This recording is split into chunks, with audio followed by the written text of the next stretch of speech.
St Bernard was a very learned man, again for his time. Yes, he studied Hebrew texts, studied other texts as well. It could well be something that he found in there that gave these people the idea that there's something worth having in Jerusalem. It's speculative, but it's a good speculation. It seems a very logical thing. You have people studying these old documents who suddenly want to get their people to some of these old places mentioned in these documents. They're looking for something. Personally, I honestly don't know what it was they found, except that people considered it important. Nobody knows for sure. Whatever it was, nobody knows where it went. And it's a real mystery. But there's no shortage of theories, any of which could be correct. Documents, Ark of the Covenant, Holy Grail, whatever that is, but they certainly had their secret. A very old text records the find. We repaired to the secret vault and let down one of the companions as before.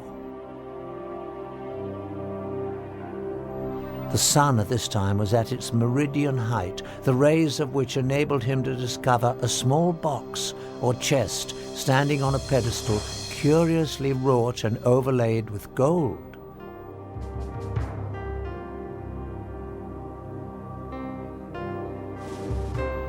He gave the signal of ascending, and it was immediately drawn out. We had brought it up for the examination of the Grand Council. Just what was in this small box that got the Templars so excited? Clearly, a group of Christian knights, bound by the vow of poverty, were not interested in anything of material value. More likely, it was an object of great religious significance. To this day, we still do not know exactly what the Templars found in the secret vault. What we do know is that news of the find brought Count Hughes of Champagne, the man who bankrolled the expedition back to Jerusalem, to join his former vassals. Once there, he immediately gave up all his worldly possessions to serve under them, as one of the Knights Templar. It was after this discovery that the Grand Master of the Templars visited the Pope, and with St. Bernard's blessing, the Order of the Knights Templar was officially recognized by the Church. All over Christendom, men rushed to join the Knights, leaving behind their families, giving over all their worldly possessions, and taking on the difficult vows of poverty and chastity.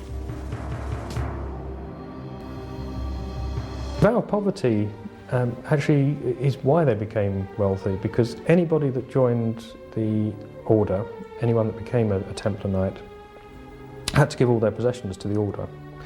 And it became quite a prestigious thing for noble families to have some of their sons go into the Templar order, and of course any money and property they had would go into the coffers. Also, when the Pope endorsed the order, gave it his blessing, and said this is a good thing, anyone that wanted to impress the Pope donated land and money to this new order, and actually on a colossal scale. None of the individual knights were allowed to own anything, so that all this material, that land, castles, livestock, and just pure money that was just given to them as a gift, went towards the order. Their reputation was as the most feared, efficient fighting force on the Christian side. They were kind of the special forces of their time. Also because they were this mixture of monk and a soldier. The Knights Templar had quite a career after the Crusades. They basically took over Europe financially, dominating all of the major industries, especially that of moneylending. They invented the modern checking system, and within a few years had all of Europe's kings indebted to them. They were far too big for their boots in many respects, certainly as far as the Pope and many kings were concerned. They were unbelievably rich. It seemed there was no stopping them, basically. Most historians believe that they got their comeuppance because of their wealth. Essentially, the French king who started the suppression of the Templars, Philip the Fair, essentially that he was jealous of their great wealth. And it is generally thought that he used accusations of blasphemy and sacrilege against them, but really he wanted their money. The charges against the Templars were blasphemy and sacrilege, and that they failed to observe the usual reverence for the church, but that was well known. There were sexual elements in the charges, but then there always are when you think about it in charges against heretical groups. They were accused of sodomy, of homosexual acts. They were accused of spitting and trampling upon the cross, of worshipping not just a bearded severed head, but in some extraordinary cases they were accused of worshipping the severed head of a cat. The Catholic Church got the confessions that it needed to suppress the Templars. On Friday the 13th, 1307, the Pope officially disbanded the Order of Knights. Their Grand Master was burned at the stake. By the middle of the 1300s, the Knights of Templar seemed to have completely disappeared and their treasury confiscated. But could the richest and most powerful brotherhood on earth and all their wealth be rounded up and seized almost overnight? No. The highly trained and organized Templars only went quickly underground, taking most of their wealth with them. They evolved into an enormously powerful and well-financed secret society. Indeed, as history unfolded, the facts show that Templars never went anywhere except out of the public view. But with one added dimension: an extreme hatred for the Catholic Church. At the same time, the Priory of Zion assumed that they would meet a similar fate from the Church. They too seemed to disappear, but again, only from the public eye.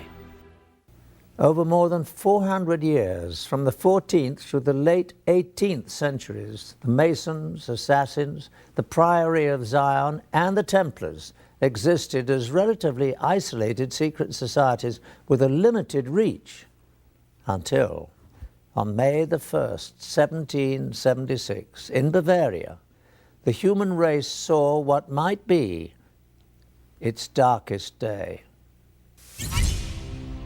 Adam Weishaupt, a Jesuit-trained professor of canon law, well-versed in the occult, formed a new secret organization that would unite all the secret societies for an unthinkable purpose: to gain complete control over the world and its resources, and to achieve total domination of its people. Weishaupt euphemistically described it as a new world order. His diabolical brotherhood was founded on a synthesis of the themes of secret societies that had gone before.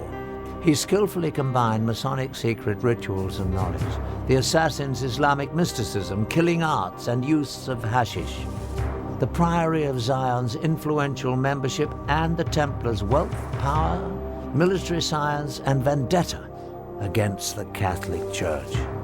To that, he added his own knowledge of the occult. It was not an accident that he chose May the 1st, a very important date on the Satanic calendar, for the founding of his society.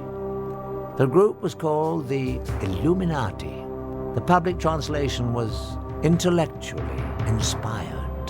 But Weishaupt himself said in private that the word was derived from Lucifer and meant holders of the light.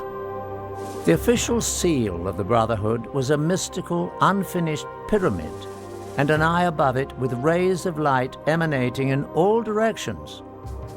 The eye represented the all-seeing, all-knowing nature of the illuminated Brotherhood reigning above the world.